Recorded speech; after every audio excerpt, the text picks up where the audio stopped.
greatest of all time.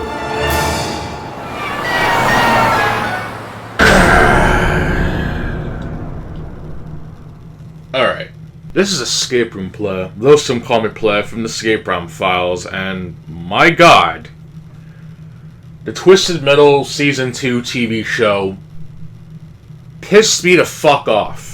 Now, before you come right in the comments how I'm not allowed to judge this fucking show because, oh my god, I didn't watch it. No, you can't use that excuse, because I actually watched it. I actually watched it when not even all the episodes were complete. You see, I like to binge watch my shit, even if I have a hard time actually watching something or whatever. I tend to play something along the sides that can kind of focus. It's kind of weird, but whatever. Playing a good Twisted Metal game while watching a somewhat decent adaptation, I guess I would say, is much more difficult when the second season of the show is significantly worse than the first. Which really pains me because I kind of liked the first season. It was okay. But now I just hate the second season, and now I hate the fucking show. So, let's just go ahead and talk about it. Obvious spoilers for Season 2, so go do something else or come back when you've watched it. Highly doubt it, and I don't even think it's worth the money, by the way. It's certainly no King of the Hill, and Sweet Tooth is no gentleman. He's a dirty old man. Take a shower. Take a shower. I'm gonna go to the sink and take a shower. So most of the bullet points are going to be from the Discord, so if you want to see yourself, you know what to do. Otherwise, just spectate like a good boy. A woman. Whatever. I could not sit through the first episode of Season 2. It actually made me want to quit. Like, legit. They completely changed Raven's character around despite being a blank slate. There was a post from Reddit, I forget which one it is specifically, but basically along the lines of the writers essentially took the criticism of taking too many liberties and trying to be more like the games, which they kind of fixed, but then they just did their own thing anyway, so all that shit of trying to be like the games is now null and void, which is always spectacular since there's so much bullshit within the first episode that it actually almost made me want to quit watching. Like, it was really that bad. But I persevered, and then we get the introduction to Dollface, which, once again, they're taking cues from the Twisted Metal 2012 game, which it already took too many liberties, even from Twisted Metal Black. That shit worked in Twisted Metal Black, as a lot of the stories in that game were, dare I say, grim, but they also kind of hit home in a way. And even seeing the ending to Dollface's experience, it actually makes you think a little bit. In Twisted Metal 2012, it's just some snotty bitch that wanted to be famous, and her face ends up getting all severely damaged and shit. And then, of course, she gets screwed over by Calypso, because of course she does. That's like a main trope of Twisted Metal, is that a lot of the characters in Twisted Metal who participate in this tournament get screwed over because, you know, be careful what you wish for and all that. Even in Twisted Metal Black, there were people within Sweet Tooth's mind that didn't completely get screwed over by Calypso. Raven being one of them, ironically enough. Either Calypso was a simp for goth girls, or he genuinely felt that. There's really no way to tell. It makes for great storytelling, though, but whatever.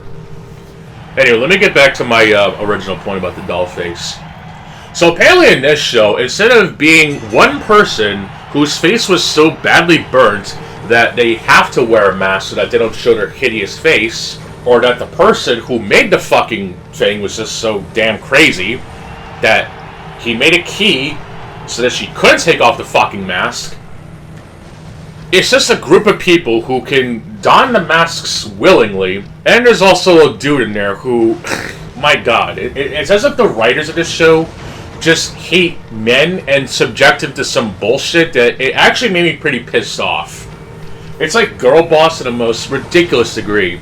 I know that in Twisted Metal 2012 that there are also the clan members of Dollface or whatever, and the Killer Clowns, and the Riders of Grimm, and even the Holy Men, but this is getting ridiculous.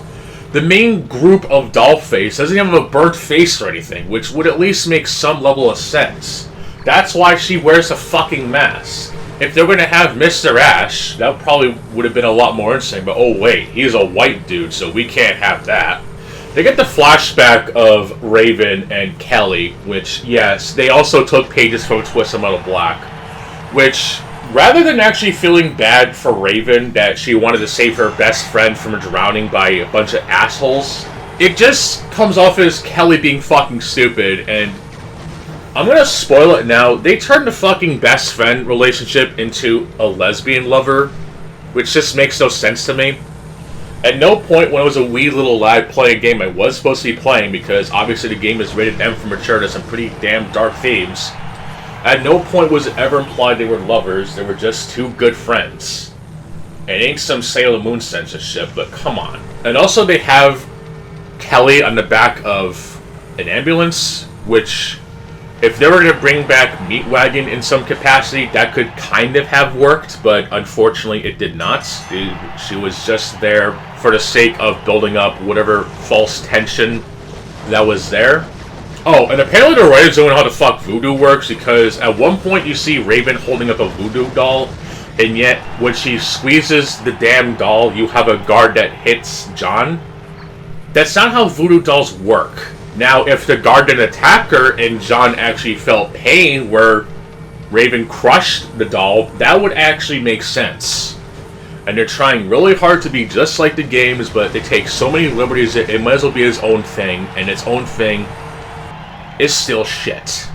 There is one scene, though, where John is actually practicing driving, and you see a bunch of PlayStation 1 games, which is kind of cool, but of course, you're going to earn brownie points by showing off a bunch of Sony games, but I'm not even going to really talk about that. What I will talk about, though, is how they still make Sweet Tooth being the Dollar General Joker. For the sake of the writers, I still wanted to keep the pure lunacy of Sweet Tooth ever since Twisted Metal Black came out, where Sweet Tooth, rather than being a crazy guy who just wants to have his bag heralded, and then being a fucking insect lover in Twisted Metal 2, whatever, which that was really fucking dumb, but whatever. I guess they had to take that part out, because I don't think even the writers could embrace Sweet Tooth's one true wish is to become a fucking bug. And they certainly couldn't use the plot point from Twisted Metal 3 where he just wants ice cream, and then the plot point from Twisted Metal 4 where he actually takes over the Twisted Metal tournament, because essentially it's his fucking game. Sweet Tooth is always in the damn front cover. You always see them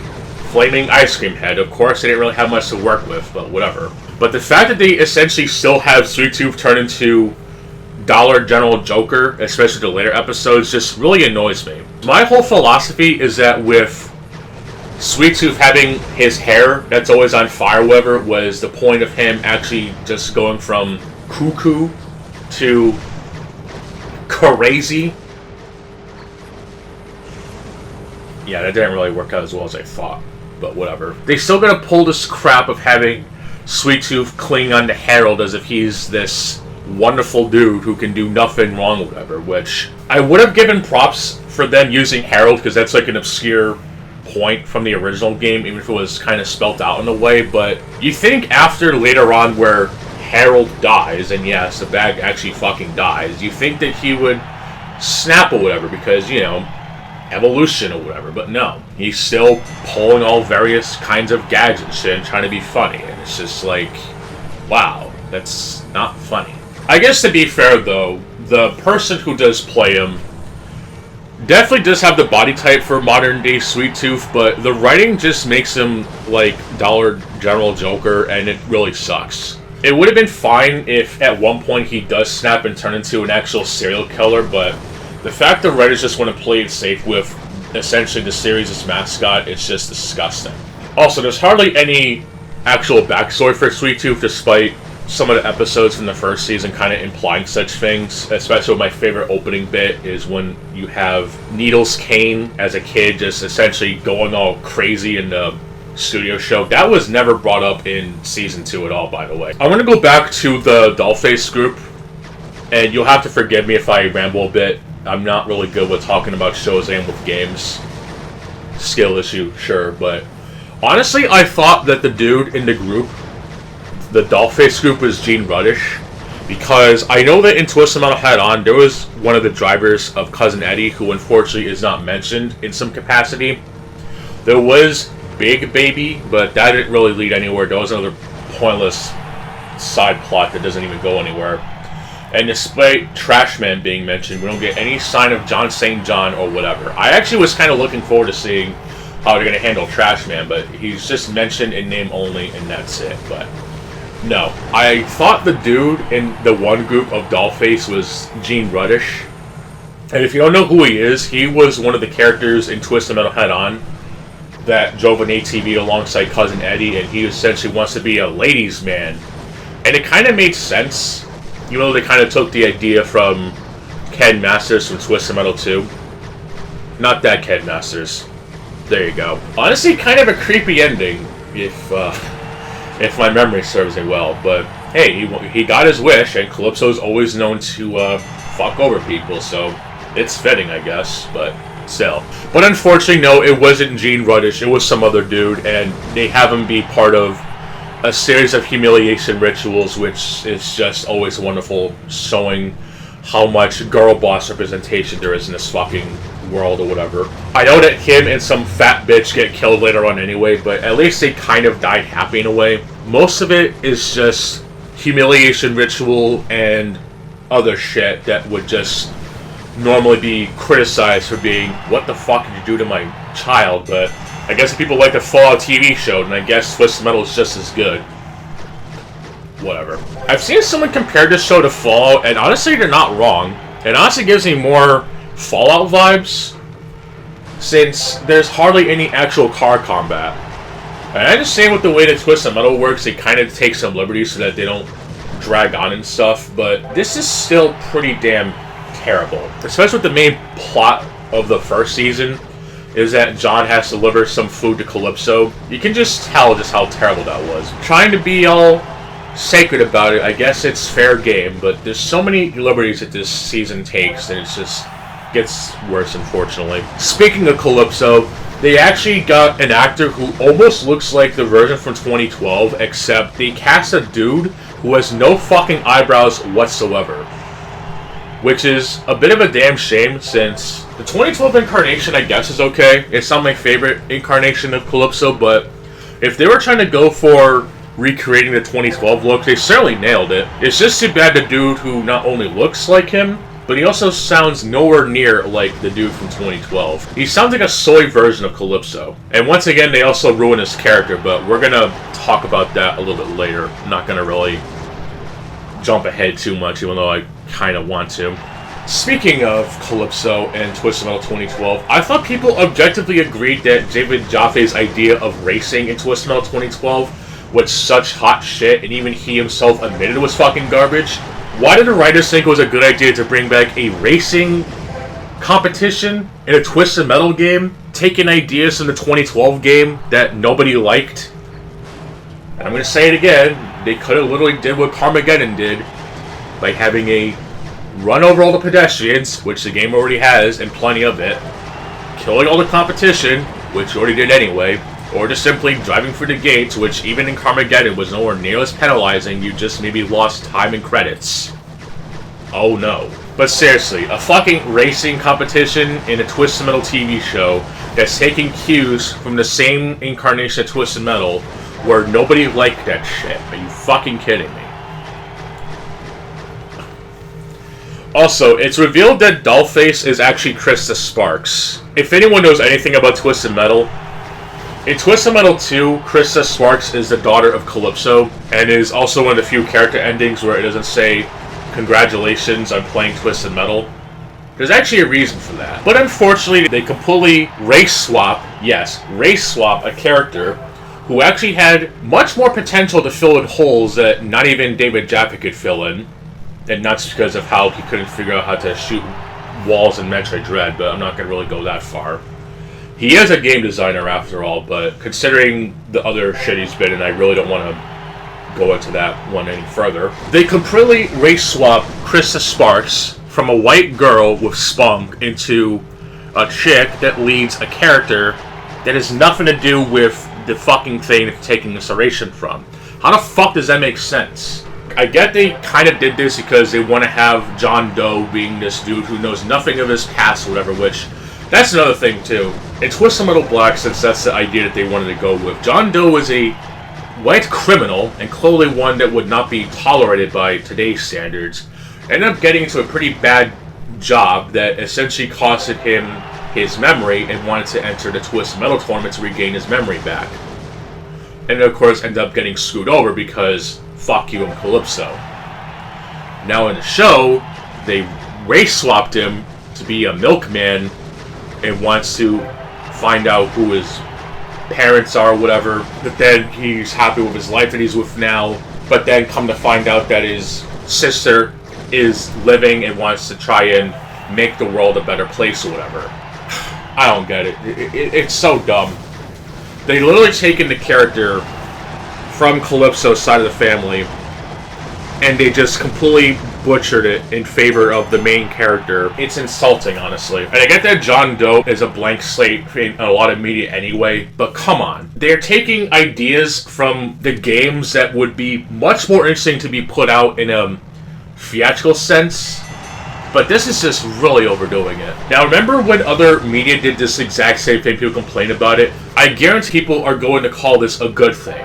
I'm not going to call it a good thing because it's disgusting, even to Jaffe's work, if we're going to take Twisted Metal 1 and 2 specifically into consideration. And I know as sure shit that people are going to say that Twisted Metal 3 and 4 are absolutely terrible fucking story games, and that if you even post it on Twisted Metal lines, your ass will be banned faster you can blink. And that Twisted Metal Head-On is a much more faithful sequel to Twisted Metal 2, even though a lot of character backstories in that game completely contradict each other, and completely replacing Minion with Cousin Eddie. This is another thing that doesn't make any sense, by the way. One of the main plot points for later in the show is that they have to find the quest for the most overpowered special, like it's a shitty MacGuffin. Except, do these fuckers not play Twisted Metal? A special weapon in Twisted Metal. The thing that is naturally imbued into the vehicle that they're driving. The Ghost Missile from Spectre, the Needle Cone from Sweet Tooth, I'm probably butchering it, but fuck it. The Taser from Outlaw, Fire from Thumper, because that's what Twisted Metal is clearly about. It's like, what the fuck? And of course it takes place in Diesel City, which is essentially a Fallout-esque settlement where there's no violence allowed, but let's do trading with firearms and shit as if it's Metro and shit. Before I go into another bitch fest, I actually want to mention that one of the new characters they actually have on Mayhem is actually pretty okay, and the voice actress, and they actually got on there, it actually is pretty decent, and decent looking. It actually fits her character pretty well, being the young, naive girl that eventually, slowly but surely, learns how the real world of Twisted Metal works. So I'll actually give them that. They actually have a character who not only looks pleasing to the eyes, but the way that her character and body reacts to the grim, dark world of Twisted Metal actually fits pretty well. Speaking of grim, they actually introduced Mr. Grimm into the world, which I don't know how I feel with this character, honestly. There's so many possibilities that they could have taken with Grimm in this incarnation of Twisted Metal. In Twisted Metal 1, 2, and 3, he was essentially the Grim Reaper.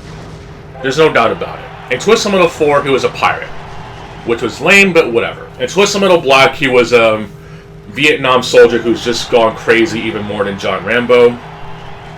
More or less the same as the Grim Reaper in Twisted Metal Head-On, and in Twisted Metal 2012, they changed him into probably the least interesting version of him being a stuntman or whatever. It's ridiculous. But of all the incarnations they try to take on with Grimm, they essentially try to fuse the crazed guy from Vietnam or whatever and having a Grim Reaper persona, and it just doesn't fucking work. In fact, he barely uses his soul-sucking abilities, which somehow gives him multiple personalities. There's also the brief introduction of Blackfield Asylum, which the way it was portrayed in Twisted Metal Black actually kind of made sense, being this giant structure literally in the middle of nowhere, but yet in the show it just looks like it's part of every other fucking place or whatever, which really doesn't make a lick of sense, but I guess for budget reasons they have to blend into the background. Whatever. There's also a fight scene with Mayhem and these tribal dudes, which I thought was going to lead onto something, but unfortunately doesn't really go anywhere, so hooray. So as the series goes on, we did get introduced to Axel, which I'm also kind of surprised in how much of a badass they actually made Axel to be. And his backstory in Twisted Metal 2, at least, is actually pretty endearing. But unfortunately, it completely fucked him up in some aspects. But kind of redeemed later on, which we'll get into that. But the main thing with him is that he's the junkyard dog of a drive-in theater. What? And apparently his two-wheeled machine, he can just get on and off at will, even though it completely goes against the backstory of why he forcibly attached these things to begin with. And in the ending of Twisted Metal 2, clearly enforces that. And I'm pretty sure in Twisted Metal Black, it was even more gruesome and more dark, dare I say, than the incarnation that was in Twisted Metal 2. Now, yes, I know it was also in Twisted Metal 3, but we don't talk about the endings in Twisted Metal 3. They're really bad. But thankfully you can play on Cream Puff and not to deal with the shitty endings. Yes, I will be the first to admit that the endings in Twisted Metal 3 are fucking terrible and cringe. They're even more cringe than the lost endings that were supposedly there at the time, but at least you can kind of take the lost endings seriously. You cannot tell me that the ending in Twisted Metal 3 of Mr. Grimm, who wants Calypso's soul, turned into a shitty shoe fetish joke. Which, ironically enough, they use in the show, and people will cream themselves over the fact that they use feet fetish as a joke.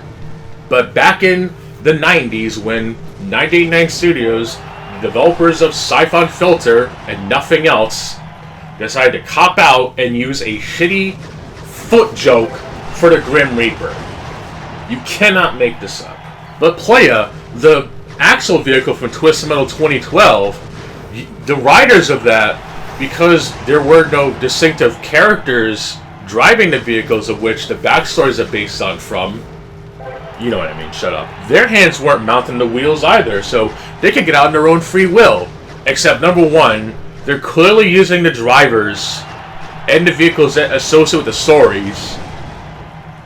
This isn't Twisted Metal 2012 where everyone's driving roadkills and vermins and whoever, and you only have the three characters who have stories. Oh, I'm sorry, you have Preacher, but he's barely a character, doesn't even have his own story, but whatever. How can you turn a dude who willingly bound himself to a two-wheeled machine of death into a man who's basically turned into a guinea pig experiment to become one with the machines and being able to go on and off his merry way as if it's some sort of shitty cavalry ride? One thing I do want to mention, though, is that I think every 3 or so episodes is a recap, and this is actually because the show's airing only has 3 or 4 episodes at a time, and they air them every week or whatever. So I actually did not see the final episodes when they did, and I thought that the ending of the episode 9, I believe, was the last episode. It actually was not. So, absolute L on my part. But I still wanted to binge watch this because I don't have the free time to watch cartoons or whatever. I could be playing games instead. But seriously, the fact that it starts with a recap and you're already watching it is just kind of weird, honestly, but whatever. I made a comment saying, wouldn't his supernatural powers fit alongside Mortimer instead of Death? But that's also another thing. Where the hell is Mortimer? He's like one of the few characters throughout the entire Twisted Metal series that actually gets treated with grace. And in Twisted Metal Head On, he almost looks like he'd be Calypso's twin brother. No, we're gonna have the goth chick because, we gotta shoehorn in a lesbian relationship from a character who didn't even have a fucking lesbian relationship from the idea that they took from Calypso's mind. What the fuck? So Diesel City, like I mentioned earlier, is just it's essentially a Fallout settlement, basically. There's no other way of explaining it, except they auction special weapons, and none of them have the ghost missiles, which is complete bullshit, because if they're gonna look for the most overpowered special weapons that isn't fucking Minion's Serpent, why don't they just get the fucking ghost missiles? Those are clearly overpowered. They can shoot through walls, it does good damage, and has godlike tracking. Problem solved. Oh, no, wait, let's go with the boomerang, the thing from Twisted Metal 2 that nobody hardly used. There's some really shitty gag with Needles Kane trying to become Dracula, which is just absolutely fucking cringe, by the way. Speaking of cringe, they actually desecrated the fuck out of Hathaway's What Is Love. And they actually go back and replay Saints Row 4 just because of that. Fuck you, I like Saints Row 4. If you don't like it, get the fuck off my channel, bitch. But speaking of also cringe, the fact that Needles Kane favors violence to the sex, I'm gonna quote this verbatim from the Discord. Just goes to show how fucked the world is. We can't have sex in this part, but violence? Sure, crank it up to 11, baby. And apparently the wish that John Doe is making is Twisted Metal 3 levels of retarded. I just want to be with my sister again. If this was Twisted Metal 3, you would all be complaining. But because it's based on the 2012 game and taking elements from Black, and literally every other game series up to this point, it's automatically good. Look, I'm not going to pretend that Twisted Metal 3 and 4 are suddenly vindicated for its gameplay that people so like and being one of the few 4-player games on the market at the time. But this is really fucking stupid. Episode 5 also started off in a way that annoyed me, and they couldn't get the fucking Calypso symbol to look proper. This is how it's supposed to look. And they go with literally any other design that looks nothing like the 2012 incarnation. God, this is like NetherRealm taking ideas from Mortal Kombat, Deadly Alliance, Deception, Armageddon, but just twisting it in a way that makes it make less sense than what John Tobias and Ed Boon could possibly think of at that time. What the fuck? Also, I'm going to defend David Jaffe in a specific instance that the writing that he made for Preacher back in Twisted Metal Black was definitely fucked. But you have to understand that he was just a natural preacher who was just fucked up and possessed by the devil, which is why he did what he did. And it made him think things that he normally did not. It's like the Scarecrow from Batman, except on a much more supernatural being, I guess. And people want to use that to attack David Jaffe because reasons. Which is complete bullshit, by the way. And it's not like the preacher didn't get off scot-free for that. Not just being arrested by the Blackfield Asylum police or whatever, but the fact that his ending actually got him redemption in a way that is kind of funny in the dark, twisted comedy of Twisted Metal. You can go after Jaffe for a lot of things. Him being a liberal, low-cal loser, what the fuck that means. When it comes to the preacher in Twisted Metal Black being the fucked up dude that he is, and his character type isn't just a stereotypical priest who touched his young kids, you can't be mad at Jaffe for that. But unfortunately, the way that they handled the preacher in a Twisted Metal TV show, Season 1 was kind of shitty, but they made it even worse in Season 2. They reincarnated the preacher from the TV show. It would give Joseph Seed a run for his money, but then reincarnated as a fucking baby, because of course we need to have jokes about babies and shit. I can also go on about how the fact that you have the 2 dads or 2 moms bullshit, however, that most people would definitely not agree with, but just for the sake of argument that they rolled with the punches and just let bygones be bygones, does not help that these 2 parents of the same sex of their religious figure being reincarnated into a baby is not only not funny, but is just cringe from the fact that the reference toddler phrases during a tournament about vehicular combat. Mad cringe. Whatever. This is so fucking dumb. Also, you think that with a series called Twisted Metal where most of the combat takes place in cars, a lot of the action actually happens on foot. You know, the thing that people got mad at Driver for a game series where it's all about the driving, but yet they went from simply hijacking cars to straight up having gunfights in a game where mostly what you do and what the series is all about is driving. What a shock. I'm not even going to get into that.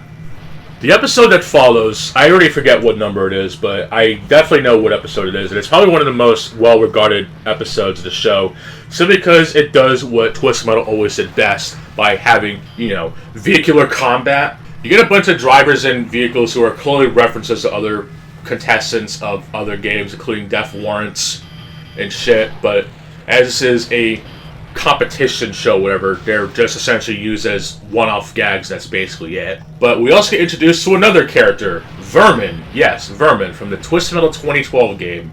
A vehicle who literally had no driver, but yet decided to turn Vermin into a fucking bug lady who's just the most annoying side character that would give Tiny Tina a run for her money.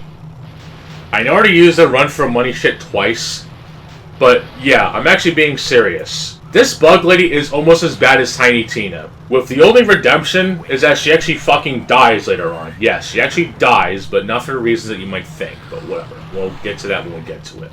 Honestly, it would have been much too interesting if they used Goggle Eyes, considering that his backstory was a thing, but no, let's just have female character who... I don't want to spoil too much. I already spoiled the fact that we're fatal. And apparently Mayhem's quest to get everyone into cahoots of each other, it's like if she has 100 speech and has some of the best RNG ever in Fallout history. We also have Dave, which is one of the drivers from Twisted Metal, which actually kind of looks like how he did in the original game, which is good, except now he's a fucking cannibal. Wonderful. So aside from Death Warrant, you also got Junkyard Dog, which, again, they could have used him as the fucking character that they used in the theater. It would have been cliche as hell, but it at least would have made some sense, but whatever. So they're using Shitty Axel. I also like how they completely disrespected Billy Ray, even though he's one of the few people who actually did not get screwed over by Calypso, being the dude who just wants to essentially get at the dude who essentially cheated on his wife, and then does exactly that, and then he enjoys all the killing. But no, we gotta turn him into a fucking one-off cameo, of course. For whatever reason, Raven isn't even driving a hearse, so that's nice. You'd think that Shadow always driven, but nope, can't have that. Gotta drive some shitty black car that I don't know what the fuck the make is. I'm certainly not a prophet, but still, it's, I don't know, nor do I care. It's not a fucking hearse, and I feel they kinda already used that with the original season, but still, it's fucking stupid. It would at least make more sense if you actually drove a fucking hospital van, which at least would imply that she still wants to help her lesbian lover Kelly. Whatever. Also, despite the fact that you have Dragula playing in the background, which unfortunately is not the remix that was in Twisted Metal 4 and a lot of games from that time, but you also have the fucking dark sign in the sky, like it's Dark Souls or some shit. What the hell is up with that? Whatever. But yeah, I won't lie. The combat in this scene is actually really good. And it's probably one of the few scenes in the entire series where it's focused entirely on the car combat, which is only like 4, maybe 5 with the latest episodes that came out. Nice. And apparently episode 6 opens up with a story for Calypso, and apparently there's a fucking code name now? Calypso's a fucking code name? Are you shitting me? Also, I really hate the direction of the rest of the episodes because it's essentially taking place at a fucking campus or whatever, like it's high school or something. This shit drags on for too fucking long. It's not even Twisted Metal anymore. It's just some shitty comedy that would put Twisted Metal 3 and 4 to shame. There's also some other Russian bitch whose name is Frostbite, and she was nowhere near to be seen, and I actually thought it was Drag Queen for a brief period of time because of how they looked or whatever. But no, it's just some shitty bitch who has literally no incarnation of any other game, and she gets killed off later on for no real reason. Make it make sense, as the meme says from the dude who played J. Jonah Jameson in the Spider-Man films that are actually good. Apparently Calypso also has a demonic side, and I mentioned that I doubt they'll reference Minion, which they kind of did, but we'll get into that, I promise. Also, the fucking wishing aspect of this fucking show is genuinely retarded. First of all, a wishing well. Come the fuck on. Also, they couldn't get the fucking date correctly. They referenced December 5th when the game came out on November 5th. And then they did this stupid ice rink shit from the original Twisted Metal, which was annoying as shit because the cars slid everywhere. It's like some shitty comedy. But remember, Twisted Metal 3 and 4 are objectively the worst games in the series due to having really shitty character backstories, but we'll have characters who look like they do from the good games and have goofs and laughs so they're trying to get the MacGuffin to help advance in the tournament. Also, speaking of blatant bullshit, John and Quiet have a radar.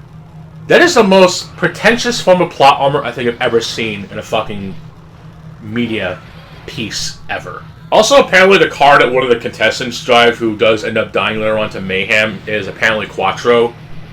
Which is really insulting since last I checked, Quattro was essentially a bounty hunter with 4 arms.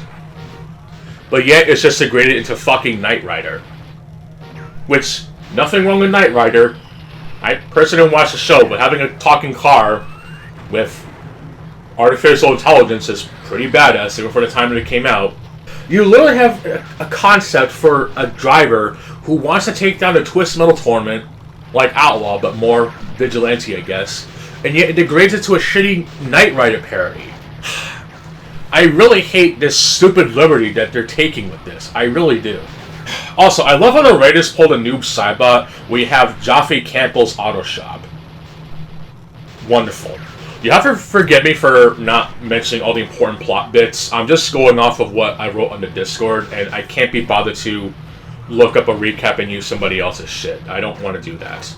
Episode 8 not only starts with a recap, but it also shows off Axel's backstory, where he works at a bakery, which is a front for an assassination setup, which is fairly interesting, except it almost rips off Outlaw's story from Twist and Metal Black, except there's a baby in there, and he doesn't want to kill the baby, and he got fired over it and turned into the junkyard dog at the drive-in theater.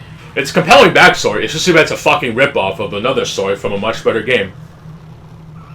Oh well. There's also a really stupid joke with Vermin, and a really pointless jump scare, by the way. Look, unless you Twist and Metal Black, don't pull off jump scares that don't need to be there, alright? And even I get a little comfortable with jump scares in Twist and Metal Black. But it makes sense. It is an M-rated game after all, but I'll digress. There's also a really stupid plot point where Marcus Kane can't reproduce children. And this goes on for quite a while, actually. Why do we need to know that the most profound serial killer of all of Los Angeles needs to be told that he can't have children, and thinks of Stu as his adopted son? This is pointless filler that does not need to be here. At no point does Sweet Tooth even want children. It was this whole shtick was killing his beloved family, whatever, in Twist and Metal 2012. Let's make Needles Kane into a fucking sympathy character, because boo-hoo, he can't produce kids. When pretty sure his fucking ice cream cones would be on fire while penetrating women, I think he'd actually make children instead of killing them on sight. Also, I love how the fact that this tension of the Twist and Metal tournament has to have an Aliens ripoff with the Apocalypse 9, which is just pure lunacy, honestly. Whatever.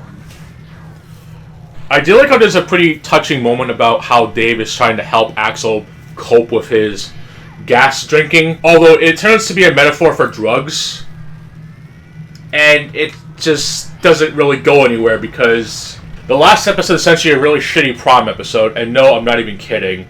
Dave gets killed off, though Stu tries to make things better by writing a suicidal note, which doesn't really benefit anyone, which is actually elaborated in the next episode.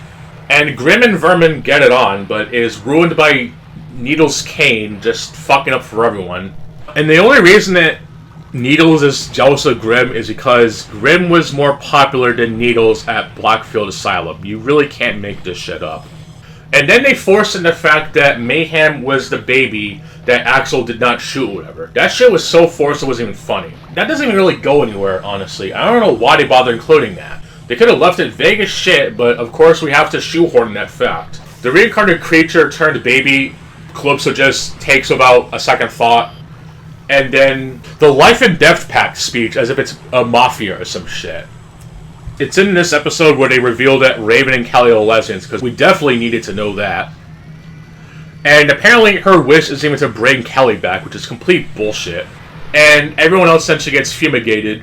But before all that, you see a humanization version of Harold, and then they pit against each other in the lightning round, which then concludes episode 9. And we're going to finally talk about the new episodes. Finally. Episode 10 has the lightning round that partakes in, with Vermin essentially end up biting the dust in a way that isn't even rewarding. Axel sacrifices himself to save John and Quiet as Raven uses her lightning powers, I guess. And Calypso's trying to find out why Stu killed off Dave, when even Stu tries to explain to himself that it was an accident, and, oh, well, why did you write the suicide note? Because Mike and Dave were really good friends, and he wanted to keep the memory of them well, instead of showing off the horrors. It just goes to show how much of a true Chad that Stu actually is. Ugh. God. Minion is introduced in the most insulting way I think I've ever seen a TD adaptation take the catalyst of the entire Twisted Metal series. I think Cousin Eddie coming back would have been a much more appropriate theme than this. But before I get into that, I just want to mention something. How come Calypso views the shield as a cheat when it's literally been in a thing since Twisted Metal 2? The writers know nothing of Twisted Metal, and now I am completely convinced they have not played the games. This is like man-children levels of crying about cheats or whatever. Bro must have thought Sis was using Game Genie, I think. Or Game Shark. Or Action Replay. It's not like she used Infinite Serpents or anything. Now, that would have kind of made some sense, but no. Hell, they referenced a fucking cheat code in the first season, but when Shadow actually uses a actual button combination, it's totally legit. Oh, you're cheating! Okay. Minion is the catalyst of the entire Twisted Metal series. There's a lore bit that essentially explains how he came to be, but I'm going to do my best to explain the way that I see fit. Minion is a demon from hell, obviously, and he has unnatural powers that could give anyone their wishes or whatever. And Calypso essentially decided to steal that birthright, as his trauma with him and Krista Sparks dying or whatever, he wants to make a world a better place, but he steals it from the one being they shouldn't have bothered touched. If that makes sense. Probably not. But he has this uncanny power of twisting people's wishes because of that good old classic be careful what you wish for metaphor, in which he screws over a lot of people. Not all of them, but a good chunk of them. So, essentially being a demon spawn from hell, who drives an awesome tank, by the way, and the fact that people want to excuse that, oh, well, he can't drive a tank because of the show's budget, which is complete bullshit, by the way, but I'm going to digress on that before I say something that will get me banned. So you go from a demon who drives a tank that, at least in the first game, uses everyone's special all at once, the Omnis special, if you will, and the show decides to turn him into a fucking cyborg with Iron Man abilities. He even has the fucking arm cannon thing, like he's Iron Man.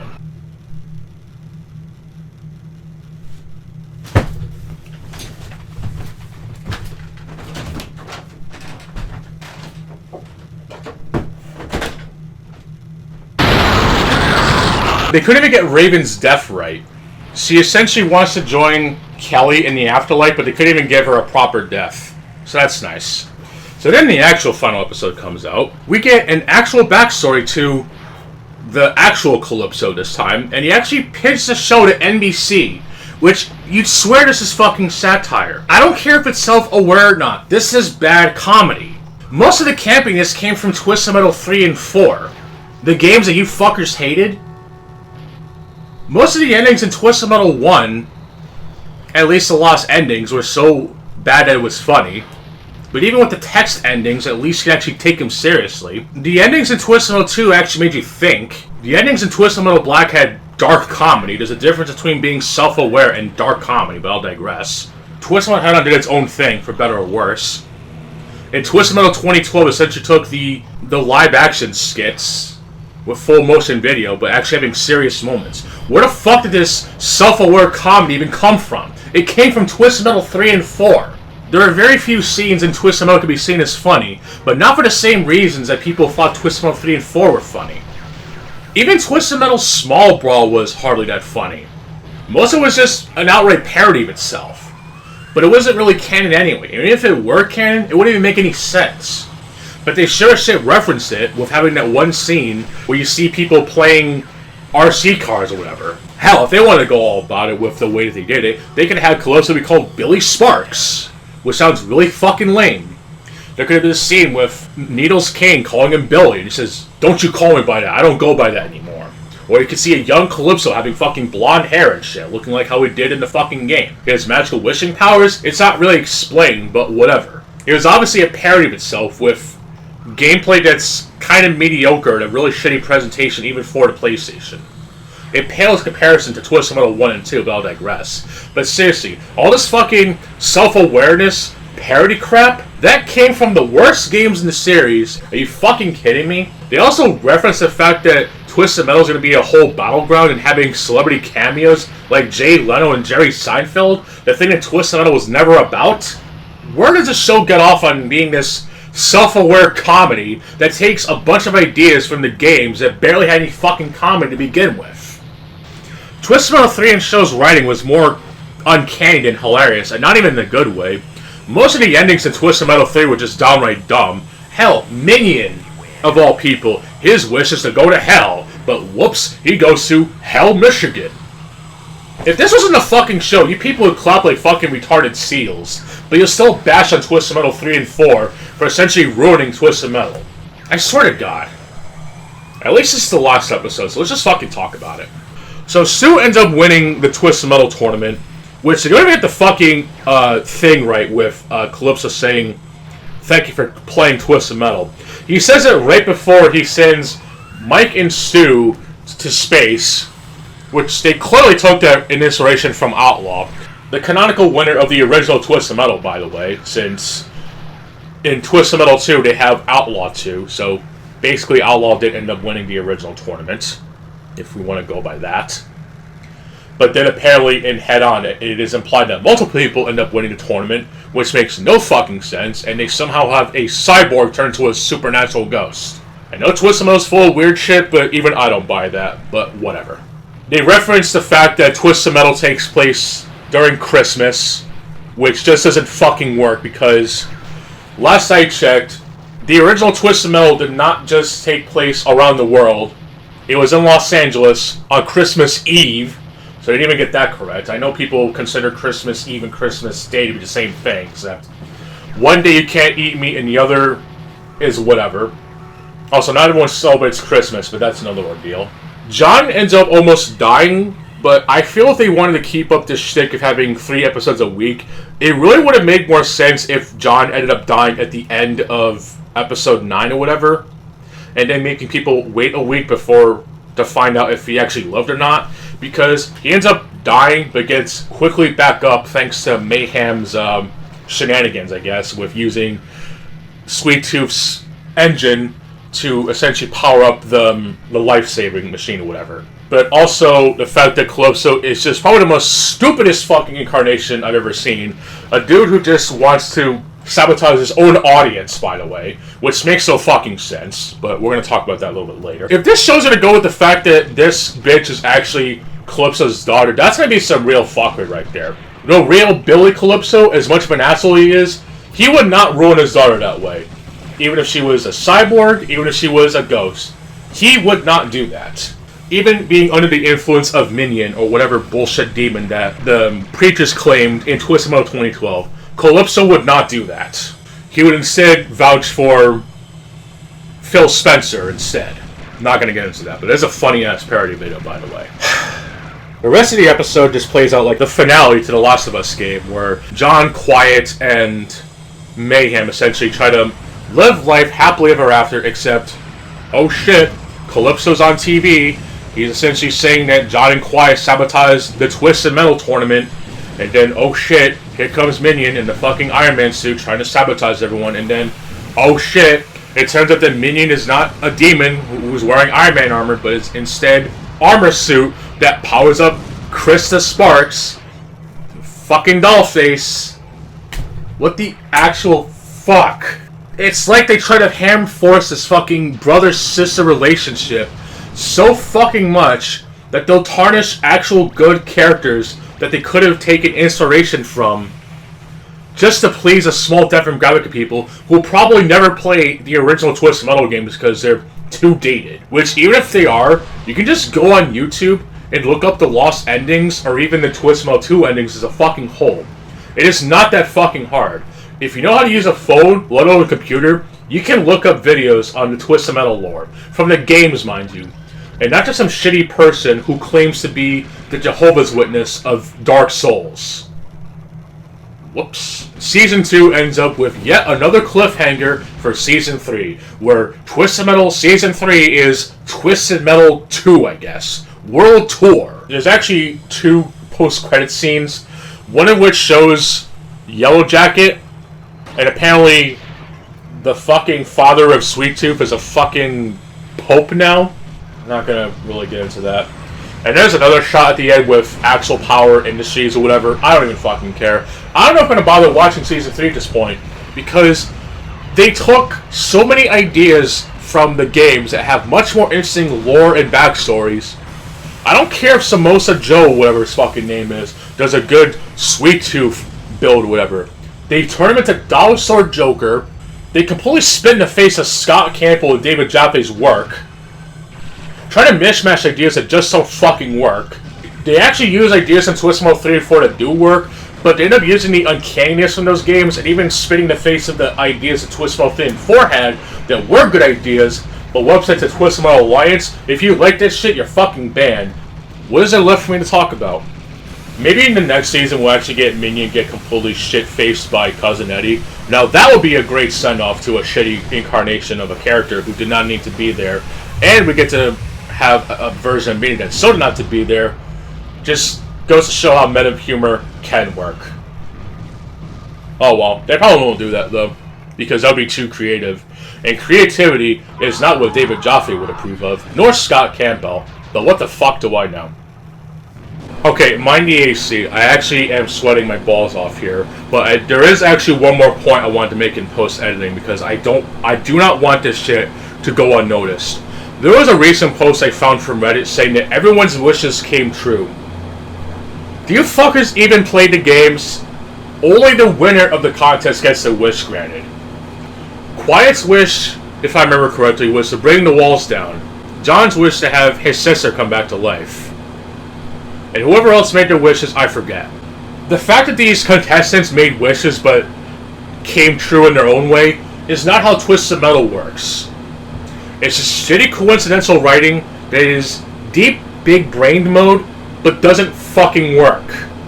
These writers do not know what Twisted Metal is. I am convinced now after seeing the horrendous Season 2 finale, and especially the shitty prom episode 2. You didn't win the contest, you don't get shit. Just because Calypso staged an accident is not a metaphor for how Quiet's wish is to bring the walls down or whatever. That is not how Twisted Metal works. You are all scum.